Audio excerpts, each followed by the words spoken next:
Hi there, welcome to Flylife. I'd just like to give you a little guided tour of my van, show you all its special features and what makes it stand out against the rest. Right, number one thing, every van is a compromise between how big it is on the road, how much presence it takes up, how hard it is to get down little roads and stuff like that, compared to how much you can actually fit inside it. So my one piece of advice is to write a list of what is important to you. I mean, when we built this van, the key things were 2 people, yep, 2 boards inside the van, not on the outside, and 2 bikes inside the van again. But also, I've got a wife, I love her, I want to look after her, so we wanted 5-star luxury wherever we went, which, yeah, squeezing that all into a 6-metre platform was a bit of a task, but we've pulled it off. So, write a list. So as I said, 2 people, 2 boards, 2 bikes inside the van. Nobody spends a fortune on the bikes and the boards to have them stolen at motorway services. That's just lunacy. So that's why we needed everything to fit inside the van where it's safe, secure and dry. When it comes to the overall van size, why did we go for a 6-metre van? 6 metre seems to be that threshold in quite a lot of places where campsites, ferries, places like that, that it swaps between being a camper to a motorhome. You know, a bigger pitch, twice as much money. So this will fit on a smaller pitch, which means it's going to cost you less on campsites. You can get it on ferries cheaper because it's under 6 metres. And of course, country lanes, you can get it down the beach. Anything bigger than about the 6-metre panel van size, you're going to have problems getting it down lanes and getting it where you want it to be. So that's why we've gone for the 6-metre van rather than that little bit bigger. We use the Citroen Relays. They are the best vans for the job. That's why most major manufacturers of motorhomes and camper vans and panel vans use these vans.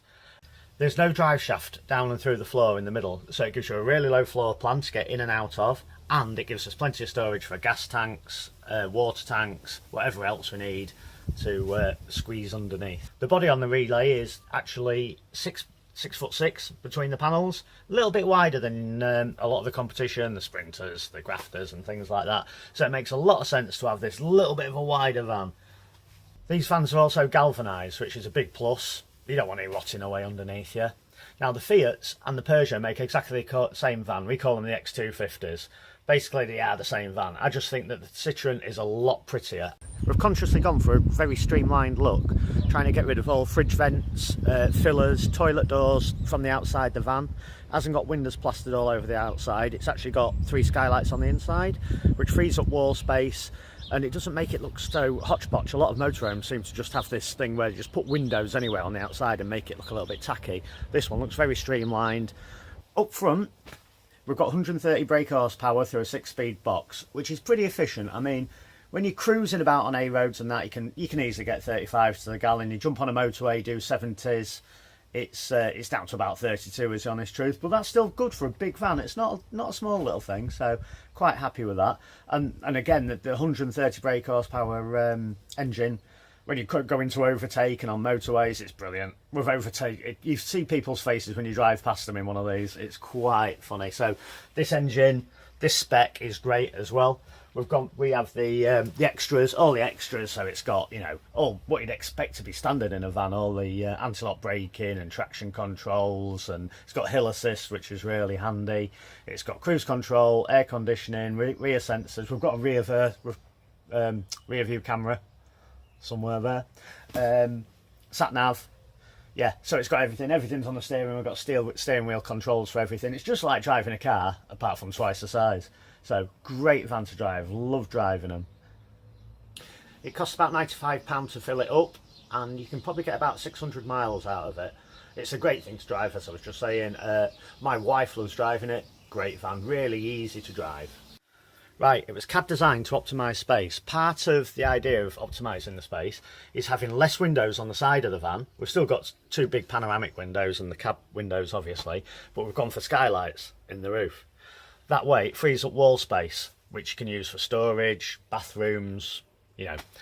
Basically it's a better use of space by using skylights. And they produce a third more light than a side window. So you've got plenty of light, it doesn't feel dark and pokey at all. On the inside of the van up front, we've got this large, warm, stylish living area that's comprised of, basically, you've got the front cab area, through into a lounge that also swaps around to a dinette, Then we have the kitchen area the other side. Large kitchen area, not like the pokey ones on a lot of vans. Then in the back, we have the bed. We've gone for this option because at the end of the day, who wants to sleep on your sofa every night? No, you don't. So why should you do it in a motorhome? I want a proper memory foam mattress. So we've got a double bed that is 6'6" long, so it's big enough for most people. It's insulated all around with AirTech insulation, gives you roughly about 1.5 kilowatt hours of insulation. On the floor, it's a laminate floor, but it has got a feature that no other vans have. It's got electric underfloor heating, so when you're plugged in the mains, you just switch it on with the touchscreen controller here, and when it's on, it just warms your van up in the background silently and efficiently. The walls, made of industry standard 3mm papered lightweight ply. Like I say, we've got the big panoramic windows out to the side to catch the views when you're at the beach or in the mountains, and all the windows have got blinds. The skylights have got sliding blinds like this.